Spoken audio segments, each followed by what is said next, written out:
everybody. It is Tuesday morning, and we are jumping in and we're going to cover the profit flywheel for recruiting.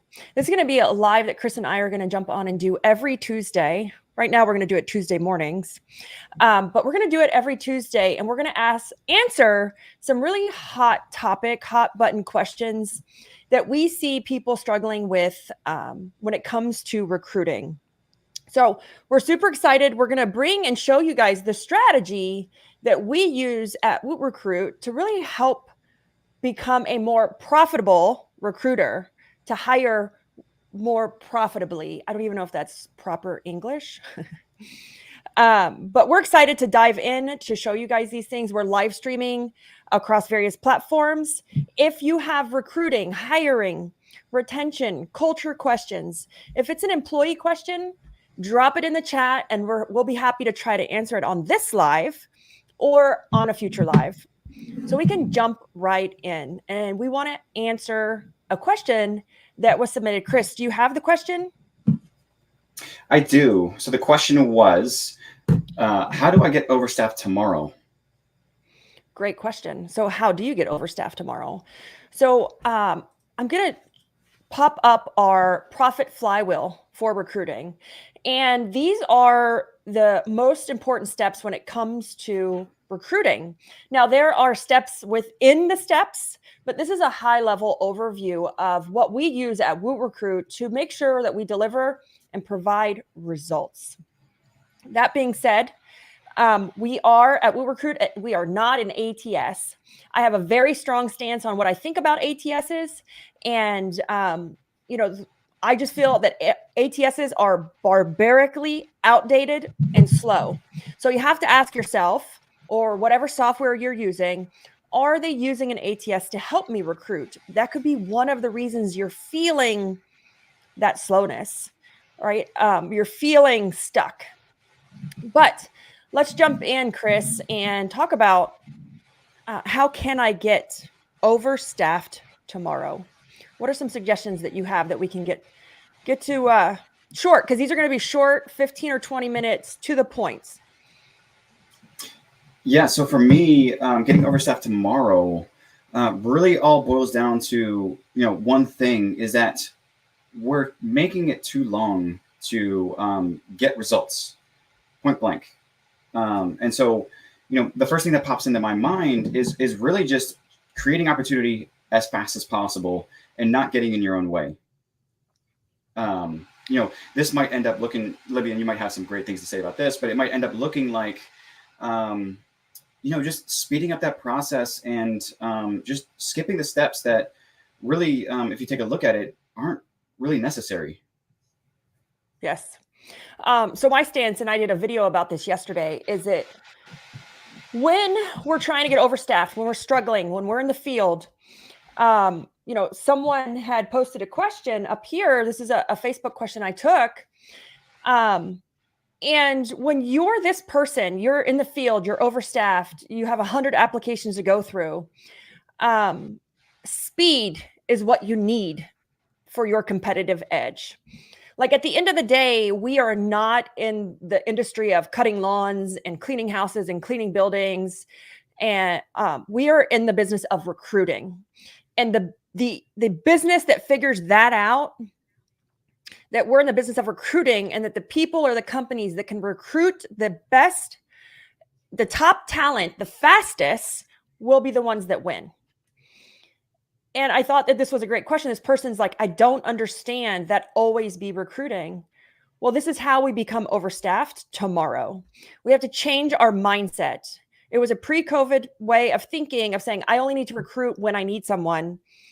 But now I need to recruit all the time. This is how I stay staffed. This is how I get staffed.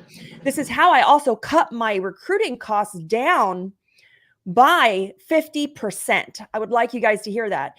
If you're always recruiting, if you're using an RPO type of system, which what Recruit is, or if you're doing it yourself, you're going to cut your recruiting costs down by 50%. You're going to be 40% faster to hire than your competitors. So to always, right, to be staffed tomorrow, to me, what this means, and I don't care if you're using technology, if you're doing it yourself, if you're doing it manually, is that you have to go back to the old school ways of doing it. It's going to be messy. It's going to be disorganized. You're going to throw crap on the wall and see if it sticks. I paused because I knew that Facebook just bleeped me out. And see if it sticks. And it's not about perfectionism. It's not even about quality at this point. It's about pure volume. Are people looking at my ads? Right. So up on our profit flywheel, we can show, are people looking at my ads? What kind, and this is some of our stats from some of our actual WootRecruit customers. Are people looking at my ad? I got to get it up. It's got to be fast. I got to be fast to give an interview opportunity. So for someone who needs to become staff tomorrow, you just have to stop everything else, stop the noise, stop the extra work, even stop reaching out to your customers. Unless it's urgent, but you need to devote that focus and that attention to recruiting. Like you need to, because one thing I learned is that if I hire great staff, they take care of my customers. The noise subsides. So we just need to stop with distractions, stop with busy work. And Chris, what's the question that you ask me all the time? This is a great question for every entrepreneur. This is a writer downer. Oh gosh, you're putting me on the spot here. What do I say? Because I say a lot of things. It's the time value question. Yes. Is this worth your time? Is it worth your time? Like everything from, going out and buying your own supplies for your business versus hiring quality talent versus taking a sales call versus dealing with a complaint. Is it worth your time? Are you the only one that can do it? Because if recruiting is your number one issue, it needs to be your number one focus. And this is a great company here. This example is a $3 million company. They got 1,300 applications that qualified. So no human can possibly go through 1,300, right? This is a WootRecruit customer. But that being said, on our profit flywheel, if you need to become staff tomorrow, the first thing you need to do is stop doing everything else and focus on recruiting. This is such a large topic, a large question, but we cannot give 100% of our attention to multiple things. And if you want quality talent, quality hires, you need to stop doing those other things, or you need to put someone in charge of your recruiting that has the dedicated time and focus to do it and to do it fast. Because if we do it wrong, we know that at the end of the day, it hurts our profit and our bottom line. So, Libby, with this, circling back to the how to get overstaffed tomorrow and just get it done, two ways that you can think about, the state of your business right now. And that's either at a revenue deficit, meaning that you're turning money away. And again, that's because you're not taking action. Or you can be in a revenue potential, which is that you have so much money available to you by closing those deals because you already have the staff you need. So you can pick or choose whichever one you want. But I would rather be in a revenue potential state in my business. Yeah. I mean, there's two choices. You can have the stress of being understaffed and turning that work away, or you can have the stress of being overstaffed and having to hustle, get off our butts, and go find them work. So you pick your stress. But one of the ways that you get overstaffed tomorrow is purely through the hustle, right? Through the hustle. I hate to tell you this, if you're not a WootRecruit customer, we can't even get you staffed tomorrow because there's time to set it up, right? It takes about 5 to 7 days.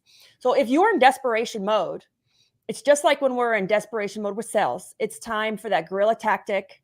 You got to get out, hit the pavement, post on your job, post on Facebook groups, make sure you're posting on all the job boards possible, telling friends, family, because there's various ways of recruiting. And we just think, oh, like we have to go to Indeed, or, oh, I just have to go to a Facebook group. You have to hit all of them.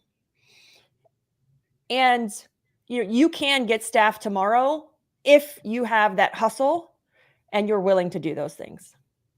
So any last words, Chris, before we wrap up on our live? We've been on for about 10 minutes. We're trying to keep this short to about like a 15-minute segment every Tuesday morning. If you have your questions, bring them. And we'd love to hear more from you. Anything else, Chris? No, I think just really the takeaway being just get it done is it doesn't have to be perfect. Just get it done. So the other thing I wanted to share, and I just dropped it in the chat, is I'm giving you guys a free tool, and this free tool will help you get staff tomorrow.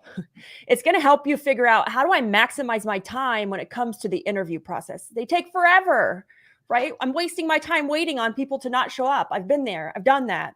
So we dropped in a free tool. It has, I think, 4 video trainings in it. And it's a free tool. It'll help you get unstuck when it comes to your recruiting, whether you don't know how to figure out your own employee turnover or employee attrition, because you need to know what that is so that you know at what rate to hire or what rate to interview.